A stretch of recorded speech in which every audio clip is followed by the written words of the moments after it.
इस वीडियो में हम लोग जानेंगे हिंदी व्याकरण का जो सबसे महत्वपूर्ण और सबसे शुरू में जिसका जिक्र होता है और जिसके बिना हम व्याकरण को पढ़ नहीं सकते हैं, साहित्य को पढ़ नहीं सकते हैं, शब्दों को नहीं जान सकते हैं, क्योंकि शब्दों को बनाने के लिए हमें जिस चीज़ की आवश्यकता होती है उसे हम लोग वर्ण कहते हैं।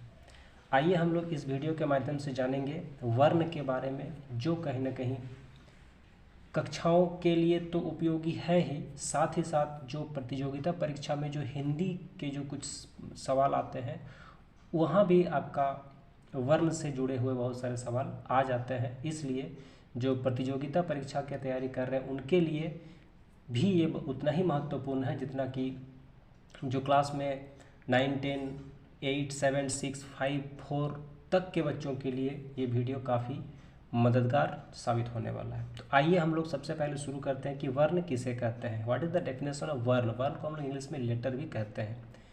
ये हिंदी व्याकरण का संपूर्ण जानकारी यहाँ पर मिलेगा। अगर आपको इंग्लिश ग्रामर का भी अगर आपको चाहिए तो इस चैनल पर आप बने रहें, जहाँ पर आपको इंग्लिश ग्रामर का भी सभी चीज़ लेटर से स्टार्ट होकर बाकी जितने भी चीज़ हैं ग्रामर में आते हैं वो सब आपको यहाँ पर मिलेगा। आइए हम लोग शुरू करते हैं वर्ण किसे कहते हैं। जैसा कि यहाँ पर आप देख पा रहे होंगे कि भाषा की लघुत्तम इकाई, यानी कि हम लोग जो भी भाषा बोलते हैं, आम बोलचाल हम लोग जो भी कुछ बोलते हैं उसका जो लघुत्तम इकाई होता है, जो यानी कि सबसे छोटा इकाई होता है, सबसे जो छोटी ध्वनि होती है जिसके और टुकड़े नहीं किए जा सकते हैं। और टुकड़े नहीं किए सकते इसके मतलब है कि जैसे कि मान लीजिए यहाँ पर अ है तो हम अ को और छोटे नहीं कर सकते। अगर हम मान लीजिए क लिख रहे हैं तो क को हम और छोटे नहीं कर सकते हैं। वर्ण भाषा के मौखिक और लिखित दोनों रूप में प्रतीक के रूप में प्रयोग होता है। यानी अगर हमें भाषा लिखना हो या पढ़ना हो तो हमें वर्ण की आवश्यकता जरूर होती है, जिसमें ये जितने भी वर्ण लिखे हुए हैं ये सभी को एक प्रतीक के रूप में जाना जाता है। आइए हम लोग जानते हैं ये जितने भी अ, आ, ई, उ, ये जितने भी वर्ण हैं इन्हें हम लोग दो भागों में बांटे हैं। नीचे हम लोग विस्तार से जानेंगे कि वो दो भाग क्या है और उन भागों को हम किस तरह से पढ़ेंगे। ये सभी बातें आपको इस वीडियो के माध्यम से सब समझ में आएगा। सबसे पहले हम लोग जान लेते हैं वर्णमाला क्या है।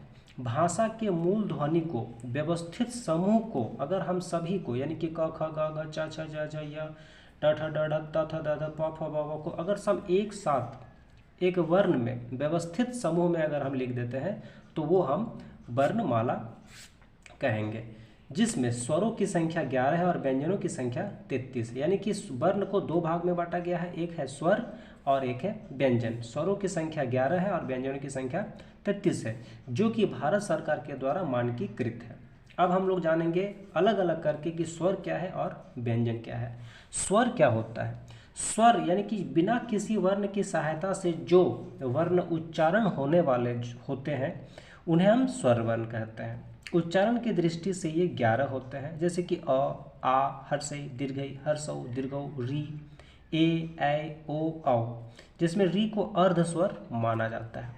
और बाकी अनुस्वार, इसे अनुस्वार और ये विसर्ग कहा जाता है। स्वर में आपको ये जानना है कि जो किसी अन्य वर्ण के सहायता के बिना ही उच्चारण हो जाते हैं उसे हम लोग स्वर कहते हैं। स्वर के भी कुछ भेद होते हैं। स्वर के भेद आप देख पा रहे होंगे, एक होता है अग्रस्वर और एक होता है पश्च स्वर, एक होता है समृद्ध स्वर। ये तीन जो है अग्रस्वर पश्च स्वर जो होता है वो उच्चारण के दृष्टि से इसको अगर हम देखें तो जो जीव के अग्रभाग से उच्चारित होते हैं उसे हम लोग अग्रस्वर कहते हैं, जिसमें दीर्घई ए, अ, ई जो आप देख पा रहे हो अगर आप उच्चारण कर रहे हैं, जो जीव के अग्रभाग से उच्चारित होते हैं उन वर्णों को हम अग्रस्वर कहते हैं।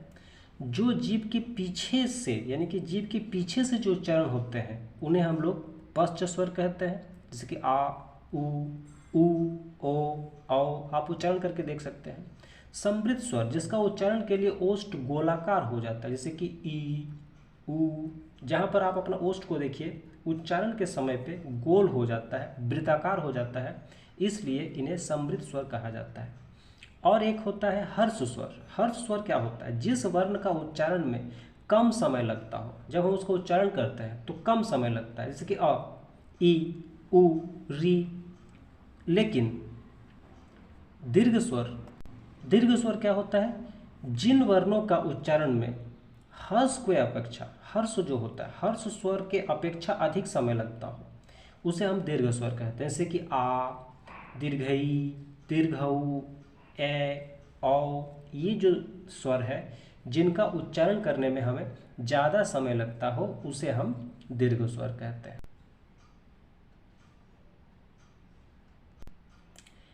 एक आता है प्लुत स्वर। प्लुत स्वर जो होता है, जो हर्ष और दीर्घ के अपेक्षा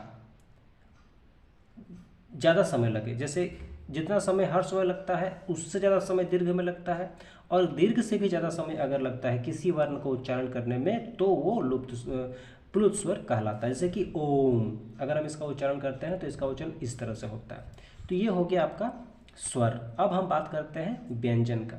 व्यंजन क्या होता है, जिन वर्णों के उच्चारण हेतु स्वर की सहायता ली जाती है। यानी कि अगर हम क का उच्चारण करते हैं तो क में अ संयुक्त रहता है तब क का उच्चारण होता है। उसी प्रकार अगर हम सिर्फ क बोलते हैं तो अंतिम में अ का अ ध्वनि आ ही जाता है। तो इस तरह से व्यंजन, इसीलिए व्यंजन को हम लोग इसीलिए मिक्स्ड कहते हैं, जहाँ पर व्यंजन और स्वर मिलकर व्यंजन की उच्चारण होता है। अगर हम देखें व्यंजन के जो भेद होते हैं तो स्पर्श व्यंजन, अंतस्थ व्यंजन, ऊष्म व्यंजन और संयुक्त व्यंजन। स्पर्श व्यंजन 25, अंतस्थ व्यंजन 4, ऊष्म व्यंजन 4 और संयुक्त व्यंजन 4। इस आधार पर अगर हम देखें तो स्पर्श व्यंजन जो होता है उच्चारण के आधार पर इसको इस तरह से बांटा गया है, जो कंठ से उच्चारण होते हैं, फिर जो तालु से उच्चारण होता है, मूर्धा से उच्चारण होता है, दांत से उच्चारण होते हैं, ओठ से उच्चारण होते हैं और दंतोष्ठ यानी कि दांत और ओष्ठ मिलाकर जो उच्चारण होते हैं। अगर आप इसको इस तरह से याद करें, सबसे पहले अगर हम बात कर ले, सबसे हमारा अगर उच्चारण का स्टार्टिंग कहाँ से होता है तो स्टार्टिंग होता है कंठ से। कंठ के बाद क्या आता है, तालु आता है, तालु के बाद क्या आता है, मूर्धा आता है यानी कि जीभ, जीभ के बाद क्या आता है, दांत, दांत के बाद क्या आता है, ओठ, ओठ के बाद क्या होता है कि जब दांत और ओठ मिलकर। तो इस क्रम में आप इसको याद रखें और इस क्रम में आप क के बाद च आता है, च के बाद ट आता है, ट के बाद त आता है, त के बाद प आता है, प के बाद य आता है। तो आप इस तरह से इस ग्राफ को अगर अच्छे तरह से समझ पा रहे होंगे तो आप देख रहे हैं कि सबसे पहले क्या होता है, कंठ होता है। तो कंठ से उच्चारण होने वाले क, कंठ के बाद क्या आता है तो तालु आता है, यानी कि आप थोड़ा सा ऊपर के क्रम में है। तो ऊपर का क्रम में अगर आप आते हैं तो कंठ के बाद तालु आता है, तो कंठ में क से ले क वर्ग हो गया। कंठ के बाद तालु आता है तो तालु में च, छ, ज, झ। तालु के जस्ट ऊपर अगर आप और आते हैं तो मूर्धा यानी कि जीव आता है तो ट। उसके बाद अगर हम आते हैं तो दांत तो त। उसके बाद अगर हम आते हैं तो ओठ, जहाँ पर ओठ उच्चारण करने के लिए ओठ सहायता करता है। आप देख पा रहे हैं प बोलने के लिए आपका दोनों ओठ का कहीं ना कहीं मदद कर रहा है। और फिर होता है दंतोष्ठ, जहाँ पर ओठ और दांत एक साथ मिलकर। तो आप इसको इस तरह से याद रख सकते हैं कि क से कंठ और कंठ से क वर्ग। कंठ के बाद आप धीरे धीरे ऊपर की ओर आए तो आप इसको आसानी से याद रख पाएंगे और ये परीक्षा के दृष्टिकोण से काफ़ी महत्वपूर्ण है। सवाल यहाँ से बहुत सारे बन जाते हैं। आगे मैं बहुत सारे और भी इसी से जुड़े हुए बहुत सारे क्वेश्चन भी यहाँ पर हम लेंगे, जिससे कि कहीं ना कहीं प्रैक्टिस हो जाएगा। उसके बाद अंतस्थ व्यंजन, जिन वर्ण के उच्चारण में शक्ति भीतर से बाहर की ओर लगे, शक्ति यानी कि जो पावर है वो अंदर से बाहर की ओर लगे, उसे हम लोग अंतस्थ व्यंजन कहते हैं। ऊष्म व्यंजन जो होता है उसमें घर्षण से उच्चारित वर्ण, यानी कि उसमें घर्षण होता है, उष्मा लगती है। जब कोई भी चीज़ में जब घर्षण होता है तो उष्मा होता है यानी कि गर्म होता है, इसलिए इसका नाम पड़ गया ऊष्म व्यंजन। जैसे कि स, यानी कि देखिए आपका जब उच्चारण कर रहे हैं तो आपका घर्षण हो रहा है। स, फ, ज, ह, इस तरह से जो व्यंजन है ये ऊष्म व्यंजन कहलाते हैं। संयुक्त व्यंजन, जब दो व्यंजन मिलकर एक वर्ण बनाते हैं, जैसे कि क और स मिलाकर छ, त और र त्र, ज और य ज्ञ, स और र स्र, इस तरह से जो व्यंजन है इसे हम संयुक्त व्यंजन कहते हैं। स्वर तंत्रीय और कंपन के आधार पर हम देखें तो सघोष, अघोष और श्वास। कंपन पैदा हो उसे सघोष कहते हैं, कंपन पैदा ना हो उसे अघोष कहते हैं। और श्वास के दृष्टिकोण से एक होता है अल्प प्राण, एक होता है महाप्राण। अल्प प्राण कौन होता है, जिसका उच्चारण में वायु कम निकलती हो, और महाप्राण जिसके उच्चारण में वायु अधिक निकलती हो, तो इस तरह से अल्प प्राण और महाप्राण कहलाते हैं। तो इस तरह से आपका ये जो वीडियो है, आप इसमें अगर इसको आप अच्छे से देख पाए होंगे, अच्छे से अगर आप इसको समझ पाएंगे, तो वर्ण से जुड़ा हुआ जितने भी सवाल आते हैं इसी से आते हैं। आप इसको एक बार अच्छे तरह से अगर देख ले, नोट कर ले, और ये जो ग्राफ है इसको अगर समझ पाएंगे, तो आपका वर्ण से जुड़ा हुआ जितना भी सवाल आता है आप कहीं ना कहीं आसानी से हल कर पाएंगे। इसके बाद मैं इसमें एक और वीडियो बनाऊंगा जिसमें इसमें से जो सवाल आते हैं पिछले जितने भी एग्ज़ाम हुए हैं उस एग्ज़ाम में वर्ण से